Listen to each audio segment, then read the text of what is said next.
For today's video guys, gagawa tayo ng pagkain para sa ating mga inahin, para hindi sila titigil sa pag-itlog.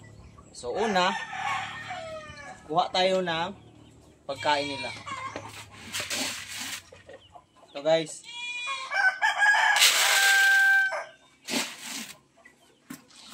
Ano man yung maalaga natin doon, mga 20 peraso. So dalawang ganito.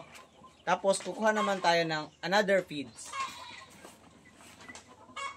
Ito. So dalawang ganito lang. Kasi nga na kanina pinakain natin sila ng leftover, yung kanin, no? Yung kanin na sobra namin, binibigay natin sa ating mga alaga. And then dalawa ng klaseng feeds yun guys. Ikatlong klase ng feeds guys, ito. Dalawang ganito din. Pero hindi masyado puno kasi nga medyo busog na yung mga inahin natin. Tapos ano ngayon? Huwebes, April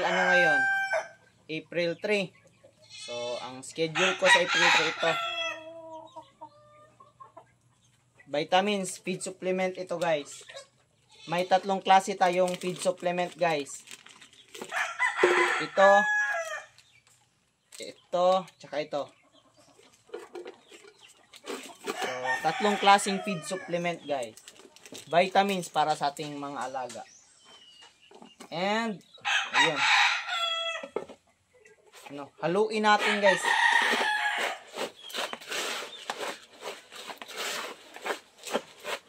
Ganito lang magawa ng pagkain ng inahin guys. Inahing mga manok, no? Para hindi sila tumigil sa pag-itlog.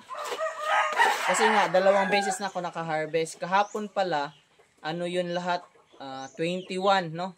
21 yung na-harvest kong itlog. Nung Friday, last Friday is 30, 31. Parang ganun. Ang dami na, no?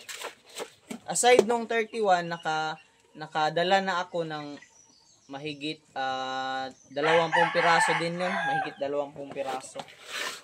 So, bago ko lang ito na-discover na pagkain guys. Then, paggamit ko nito hindi na ako tumigil sa pag-harvest ng itlog. Kaya gusto kong ibahagi sa inyo guys. And tsaka, para mas lalong mag-itlog yung inahin natin, ang pag-mix natin ito guys, lagyan natin ng tubig. No. Ito yung pakainan ko sa kanila guys, medyo may pagkamahalan din ito. So ganun, paglagay mo ng tubig guys, dahan-dahanin mo yung pag-ukay niyan. No. Ihalo mo lang yan guys, tapos ang ikot niyan guys is 2 pa kaliwa, 2 pa kanan. Ganun lang guys. Na-record na ba yan?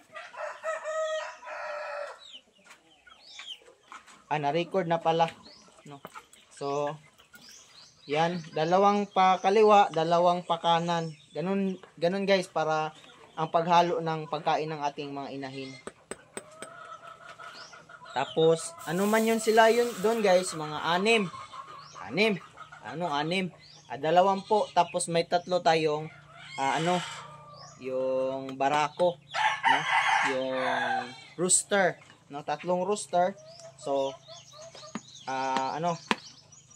hati-hatiin natin yung pakainan sa 3 rooster at 2 grupo ng mga inahin. Medyo nagkulang ang lalagyan natin, so kunin natin yung isang lalagyan doon.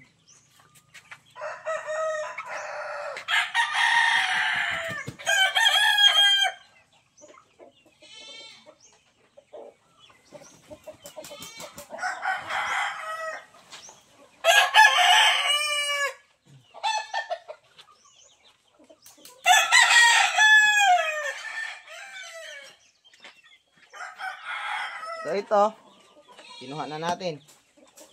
Ano ito lahat guys? 6 na piraso, 3 sa rooster at saka 3 para sa mga inahin.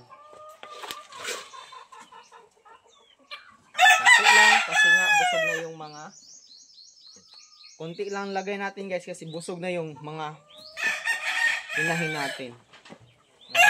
Dalawang pakaliwa, dalawang pakanan. Ganun lang guys. Para tuluyang mangitlog ang inyong manok. Inahing manok. So, dalawang pakanan, dalawang pakaliwa. Ganun lang guys. Tapos, another one.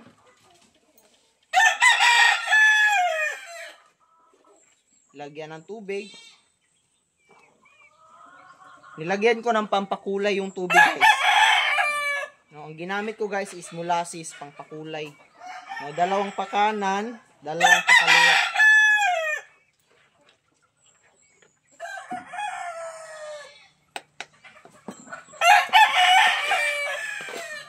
Ito.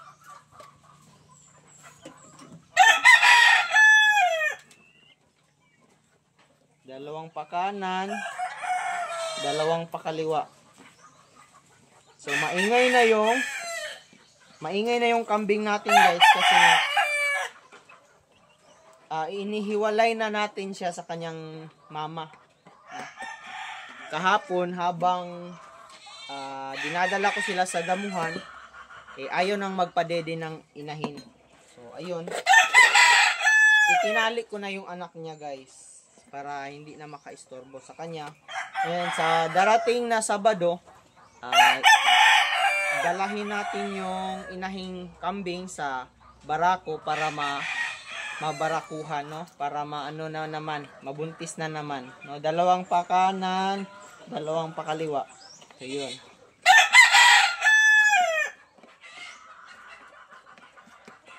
So masdan ninyong mabuti guys para makuha nyo. And ang huling ano guys, ang huling mixing, ang huling halo nito lalagyan natin ng ibang klaseng pagkain para ito sa mga nakakulong, no? May 4 tayong alaga na nakakulong, maliit pa manggod sila. So mga babae din 'yon. So paglabas nun, so ayun, malaki na sila.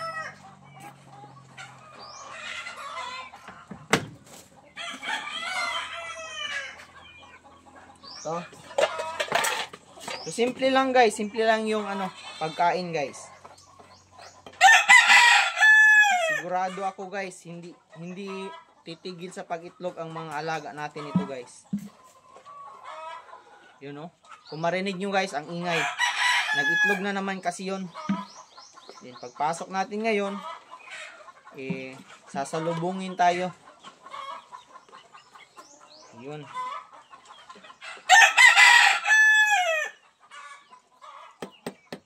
So ayun, I hope na nag-gets nyo yun guys, ang pagkain para sa ating mga inahing manok para hindi sila tumigil mag-itlog. I hope na kuhang-kuha nyo yun, yung pagkain guys.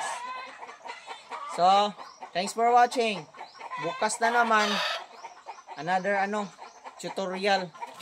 Thank you. Bye-bye.